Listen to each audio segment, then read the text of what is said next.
Televisión Educativa. Qué bueno que usted está con nosotros en esta cita semanal que tenemos cada 8 días.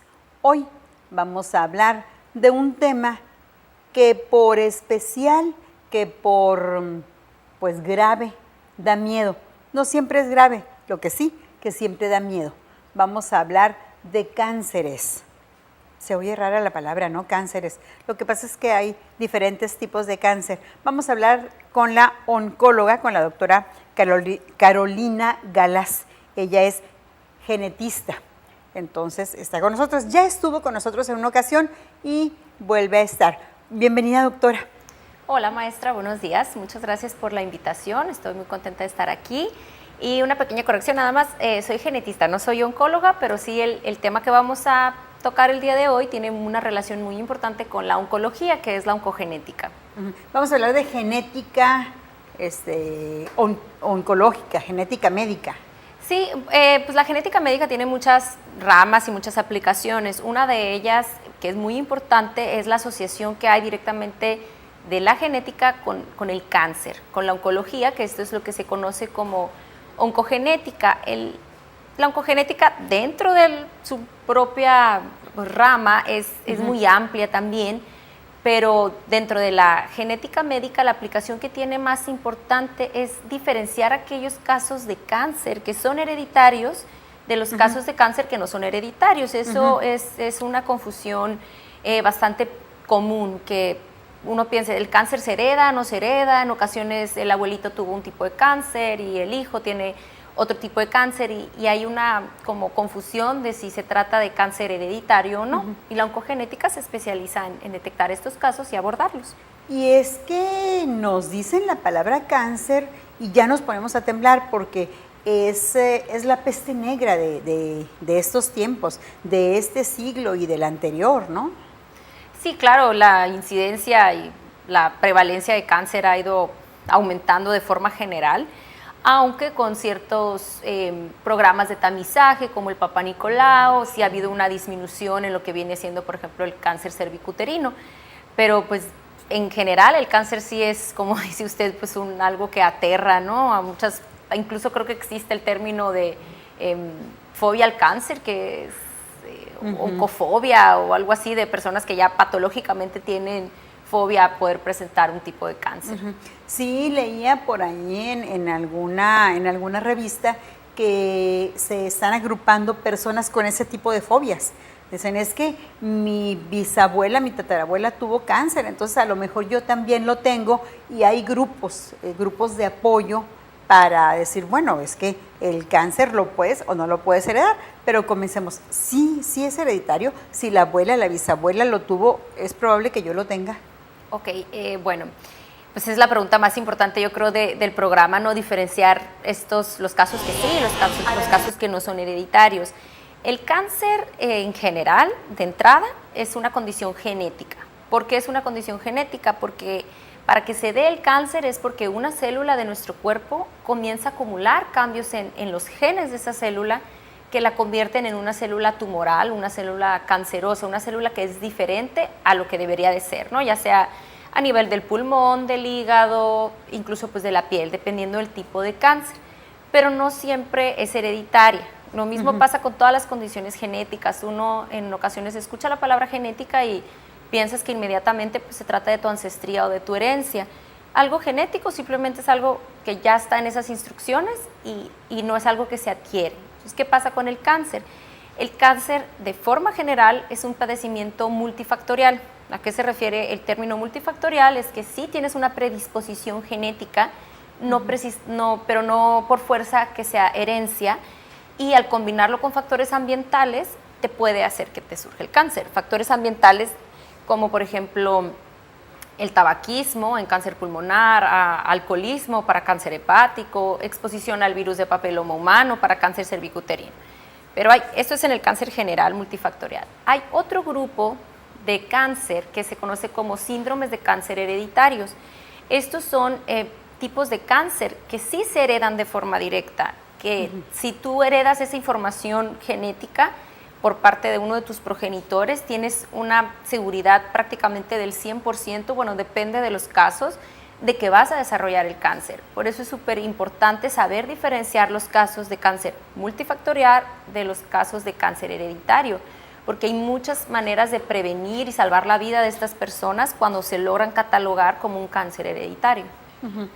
Antes se hablaba de cáncer cervicouterino y cáncer de mama como el de mayor incidencia, pero ahorita se habla en general de cáncer y hay unos tipos de cáncer pues que resultan y dices, ay, pues qué rara enfermedad. Y se han hecho estudios de a ver de qué se deriva la enfermedad del cáncer. Bueno, dicen, es que no comas carne asada porque el humo, es que no comas esto porque el otro, no calientes en el micro porque no sé qué. No se encuentra todavía así una base de que detone o u origine la enfermedad. Pues es parte de la complejidad del cáncer que no tiene una sola causa o un solo origen. Cada vez pues sí se investigan y se descubren más factores ambientales que pueden propiciar estos cambios. O sea, el cáncer sí se sabe por qué surge a nivel de la célula, ¿no? O sea, es en la célula, que ya son cosas un poquito más pues complejas y tal vez con menos aplicación práctica para la población en general, pero pues básicamente es una célula que empieza a tener cambios genéticos. Entonces, estos cambios genéticos en la célula, todos los factores que acaba de mencionar, maestra, sí pueden propiciar estos cambios genéticos, pero no hay un absoluto o una respuesta para todos los casos de, ¿sabes por qué te dio cáncer a ti? Porque fumaste el 31 de diciembre en la fiesta de Año Nuevo y ese cigarro fue el que te hizo que te diera cáncer. Si me explico, o sea, no hay una respuesta absoluta para todos los casos de Siempre cáncer. Siempre buscamos un origen para la enfermedad, pues. Claro, pero los orígenes pueden ser muy diversos. En los casos de cáncer multifactorial, ¿no? Que por ejemplo es el de cervicuterino o pulmonar, etcétera, ¿no? Los de cáncer hereditario sí tienen un origen un poquito pues ya más conocido y que sí se puede predecir y detectar antes de que te dé el cáncer. En México, ¿ha disminuido, ha aumentado? ¿Cómo está en relación a otros países? Bueno, en México, como pues que no es un país primermundista, las estadísticas de cáncer van en un ligero aumento, dependiendo también del tipo. El cáncer de mama ha aumentado muchísimo su prevalencia, a diferencia del cáncer cervicuterino, que sí ha disminuido más, por sobre todo los métodos de tamizaje, ¿no? de Papa Nicolau.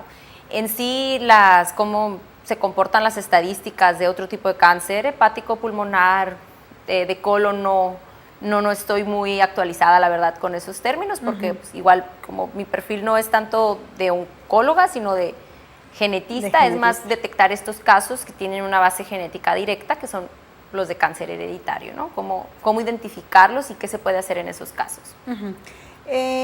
Conocemos el caso de la actriz, esta muy famosa, Angelina Jolie, y creo que así se le conoce también a este tipo de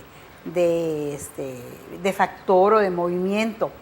Ella, para prever tener un cáncer, porque creo que toda su familia, su abuela, su mamá lo había tenido, se extirpa todo, ovarios, mamas, pero en sí, ¿qué es este efecto de Angelina Jolie?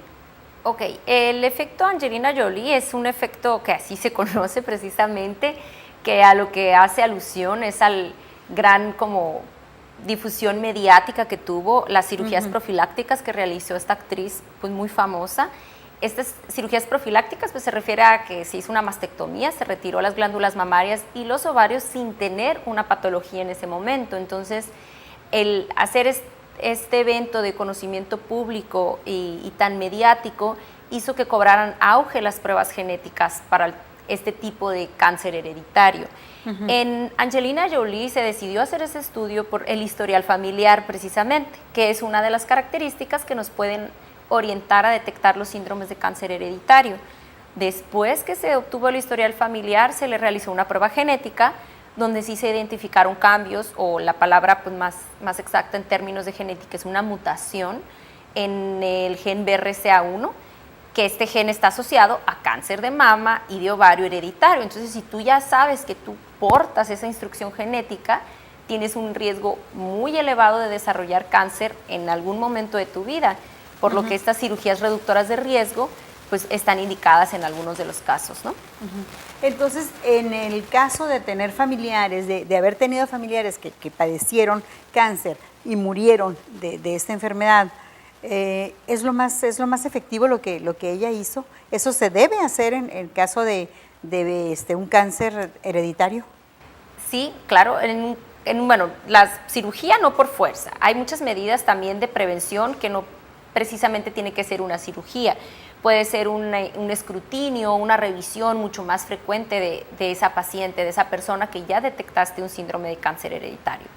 Pero en sí lo más importante es que reciban una consulta por un genetista para determinar por medio del árbol genealógico, la ancestría, los casos de cáncer, porque a veces hay tipos de cáncer que no tienen una relación entre sí y uno piensa, ay, hay mucho cáncer en mi familia, pero si es un caso de cáncer cervicuterino, por ejemplo, y por otro lado, tal vez un melanoma no puede tener tanta relación tal vez con un cáncer pancreático, por ejemplo, ¿no? O sea, es muy importante una consulta de un especialista en genética para determinar si esa persona y esa familia cumplen con criterios que los pongan dentro de la categoría de síndromes de cáncer heredofamiliares y posterior a eso determinar si es necesario hacer pruebas genéticas o no. En este caso, ¿la persona recibe apoyo o nada más es el apoyo del especialista, como en este caso, pues sería tu apoyo, pero aparte hay un grupo de apoyo para ayudarlo a llevar la enfermedad? Bueno, aquí bien establecido en el estado de Sonora grupos de apoyo para síndromes de cáncer hereditarios no hay. Sin embargo, hay bastantes esfuerzos que se están haciendo por parte de la Secretaría de Salud para hacer grupos de apoyo de cáncer de mama en general, y sería una buena iniciativa generar una red de apoyo para estas familias, ¿no? Que obviamente es mucho más difícil de llevar este proceso, que de por sí es complicado cuando se trata de un síndrome de cáncer hereditario, pero pues, para poder llegar a ese punto necesitamos mejorar la detección de los casos, que realmente pues, no se está realizando de forma protocolizada aquí en el estado. ¿El cáncer hereditario puede afectar a cualquier parte del cuerpo? O sea, ¿se puede manifestar en cualquier parte del cuerpo? Prácticamente cualquier parte del cuerpo, sin embargo hay ya pues síndromes específicos con sus nombres específicos y sus causas específicas que afectan principalmente mama, ovario, endometrio, colon, incluso hay un síndrome de cáncer hereditario que se llama Li-Fraumeni que también puede afectar huesos o el sistema hematológico, como tener leucemias. También el retinoblastoma, que es hereditario, afecta a nivel oftalmológico. Prácticamente sí puede ser cualquier parte del cuerpo, pero pues sí hay como los órganos como más predilectos para los síndromes de cáncer hereditario. Hacemos una pausa en este momento y ahorita que regresemos seguimos platicando de genética médica.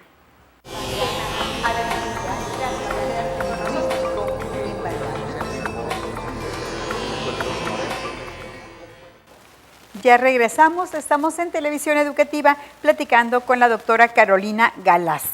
Ella es genetista. Entonces hablábamos de si el cáncer hereditario se me puede manifestar en cualquier parte del cuerpo, ya nos comentabas al respecto, pero ¿hay alguna edad predilecta en la que el cáncer decida aparecer o puede ser a cualquier edad? De hecho, esa pregunta que me hace, maestra, es una pregunta muy acertada en relación al cáncer hereditario. Una de las características que nos apoyan a los genetistas para determinar si se trata de un cáncer multifactorial, que es el que es más que nada por factores ambientales y la predisposición, o se trata de un caso de cáncer hereditario, es precisamente la edad de presentación. Es una de las preguntas que hacemos más énfasis en obtener un dato preciso cuando estamos haciendo la genealogía. La edad de presentación del cáncer hereditario suele ser mucho más temprana que comparado con el cáncer esporádico o multifactorial de ese mismo órgano. Por ejemplo, el cáncer de mama de forma regular, o sea, el que se presenta de forma general en la población, que no es por un síndrome de cáncer hereditario, tiende a presentarse en edades posteriores de los 50 años.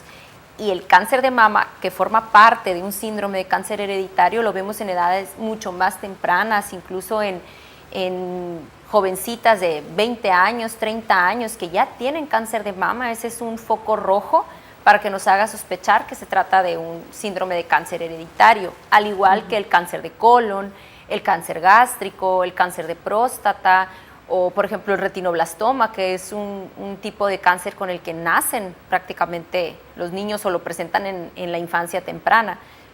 Entonces la edad de presentación predilecta, pues en sí no hay en general, pero cada uno, dependiendo del órgano que afecte, sí esperamos verlo en edades más tempranas de lo que se ve en los casos de ese mismo órgano, pero que no es por síndrome de cáncer hereditario. ¿Y aquí qué habría que hacer como prevención? Las familias mexicanas son familias muy grandes, que a veces no se llegan a conocer las abuelas o las bisabuelas o los bisabuelos. Entonces, murieron y dijeron, no, pues es que murió, de repente murió o murió de una enfermedad que no se supo qué era. Entonces, ¿qué podemos hacer para prevenir que mis ancestros tuvieron cáncer y que pues yo soy materia dispuesta a mis órganos pues para heredarlos? Claro, también es una muy buena pregunta, porque a veces si preguntamos los antecedentes y no, pues no sé, pues creo que era cáncer de garganta, comentan los pacientes, o me dijeron que parecía cáncer, pero pues ya sabe, era de un pueblo, doctora, y en aquellos tiempos no se investigaba.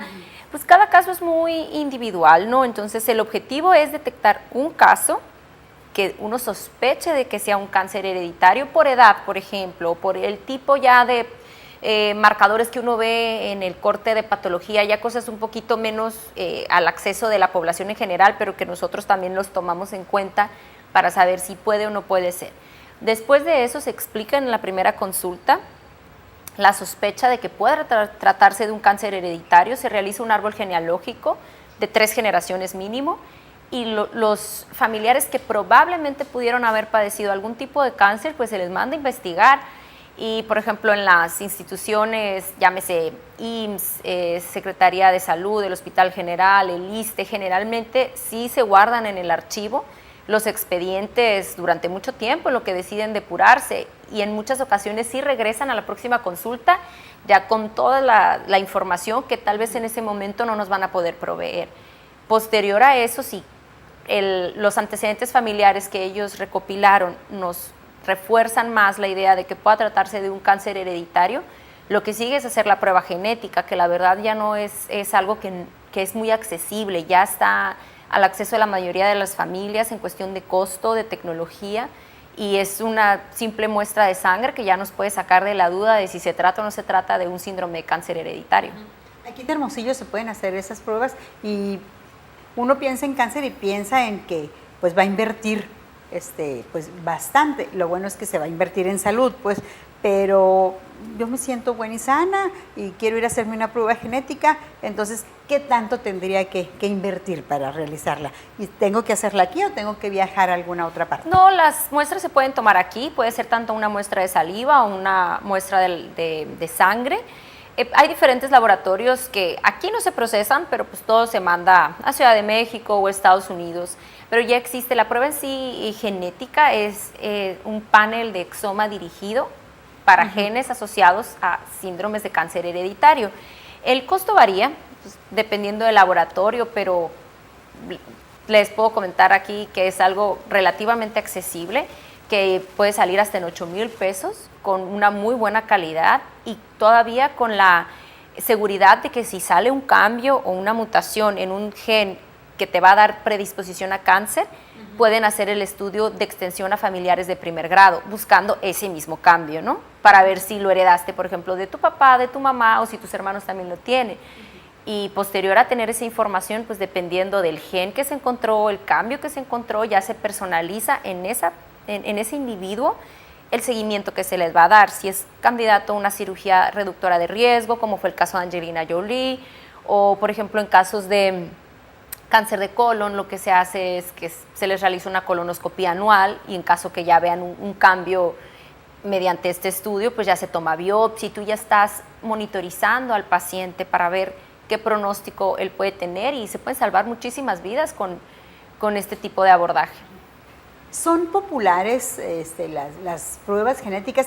Por popular me refiero a que las personas se las están realizando, de repente nos da miedo que nos digan que podemos tener algo y lo dejamos pasar. No, pues no siento nada, estoy muy bien, ninguna de mis familiares tuvieron nada, entonces, ¿para qué me la voy a hacer?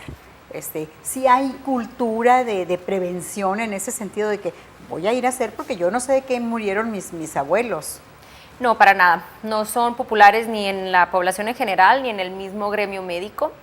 Y parte también de lo del efecto Angelina Jolie es que sí se popularizaron por el efecto mediático que hubo, pero más que nada en Estados Unidos. Aquí en México no tanto, y la verdad en Sonora pues, son menos populares. Y a mí lo que sí me preocupa un poco de esto es que Sonora es el estado número 1 en cáncer a nivel nacional. Aunque otro punto importante también es lo que comentaba ahorita, maestra, de que da miedo. Claro que da miedo, y no cualquier persona tal vez sea candidata para hacerse estas pruebas. Por eso es importante conocer el historial familiar, aunque en realidad cualquier persona se lo puede hacer. Sin embargo, en ocasiones no se recomienda mucho si no se tiene una consulta con un genetista antes que te explique qué resultados puedes tener, porque puede generar más ansiedad. Si tú no tienes un antecedente directo y un riesgo elevado, puede llegar a generar más ansiedad en esa persona de lo que le va a aportar, porque o le va a aportar de forma positiva, porque es importante también que se mencione en la consulta previa a realizar el estudio, porque debe haber un asesoramiento genético previo a que te hagas el estudio, que pueden salir 3 resultados en esas pruebas de genética. Uno es una variante o un cambio en un gen que se asocia a cáncer, que ya se conoce como patogénico o malo, que te sale ese cambio y pues ya sabes que traes la instrucción ahí y que ese cáncer se está incubando prácticamente.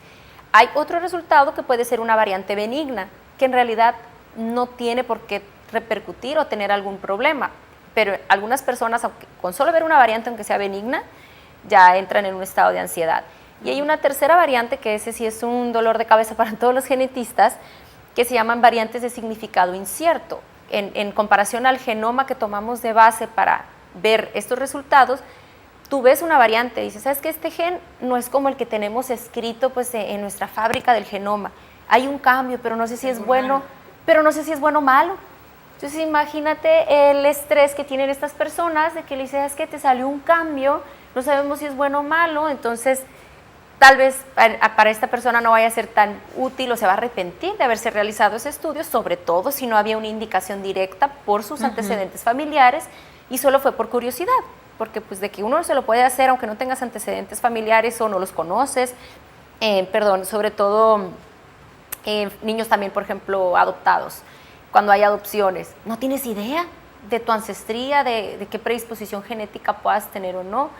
Entonces sí es muy importante que reciban un asesoramiento genético previo. No es que no estén indicadas estas pruebas para esas personas, es que se les explique bien qué pueden recibir y qué no. Por ejemplo, en Estados Unidos ya hay una iniciativa para que estas pruebas de tamizaje, o así que las hagas de forma indiscriminada, ellos proponen para prevenir más el cáncer de mama y de ovario hereditario, que a todas las personas se les hagan independientemente de sus factores de riesgo familiares o no. Las pruebas de tamiz que se les hacen a los recién nacidos, ¿se puede detectar si hubiera algún indicio ahí de que un pariente tuvo cáncer y lo pueda reproducir el bebé? Bueno, aquí en México se hace una prueba de tamizaje a recién nacidos que detecta 4 enfermedades nada más y ninguna de esas está particularmente relacionada con cáncer. Son más que nada enfermedades metabólicas como fenilcetonuria, hipotiroidismo congénito, entre otras. Hay otra prueba de tamizaje que se le hace a los bebés que se llama tamiz metabólico ampliado, pero en realidad no van dirigidas a cáncer. Yo usé la palabra de tamizaje porque pues, básicamente es eso, ¿no? Es hacer una prueba de forma indiscriminada, en la que tú no vas a ver qué factores de riesgo tiene o no, sino que se la vas a hacer a todo el mundo de forma pareja. ¿Pero se pudiera hacer?